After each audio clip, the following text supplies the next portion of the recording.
Hey guys, how's it going? I'm gonna show you a day in the life of a content creator.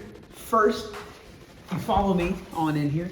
As you can see on the board, we have a list of the different events that we have going on this week. We assign different people to these events to cover throughout the week. So we have content to edit later on to post on things like This Week at ISU or Almost Live. As a content creator, the softwares that I do use are things like Adobe Premiere Pro, which helps with editing different videos, helps me fluctuate things like audio, and then I can also play around with different transitions and or lighting effects. Follow me.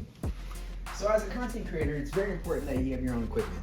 Things like a 4K camera can make all the difference whether your material is professional or not. So after coming in here, it is almost pitch black, which means I gotta turn on all the lights. Right over here, we have our light board, which controls the lights over here, which occasionally we will adjust. So right now I'm playing with the lighting, which is extremely important when it comes to content creation. Good lighting makes you look angelic.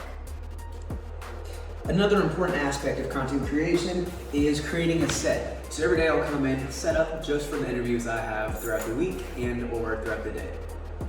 One more responsibility that I have is whenever we are doing interviews over in this seat, it's really hard to remember all the different questions you want to ask. So that's when I take this little dry erase board and I write the questions on there. So as I'm talking on camera, it looks like I'm looking at the guest, but meanwhile, I'm actually reading off the board.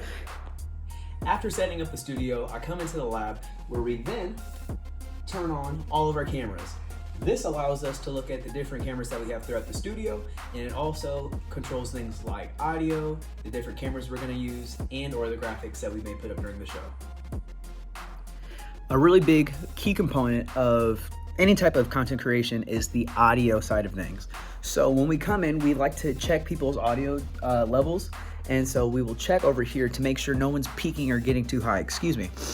I'm tears of joy right now, but we will make sure no one is peeking into the red, which means their microphone might pop, their P's might sound really loud, their S's might sting a little bit, but we'll do mic checks. We'll have people count to 10 just to make sure that they're within check or within the good range for a good video. Democracy Project events, Mario Kart Night, and Miracle Week. So after we get done shooting our shows, we then start to export this so we can go into our post-production aspect where we edit the videos, add in pictures, and or cover up anything like ums or mistakes made throughout the show. The last part of my day is to make sure everything's all locked up and ready to go for the next day.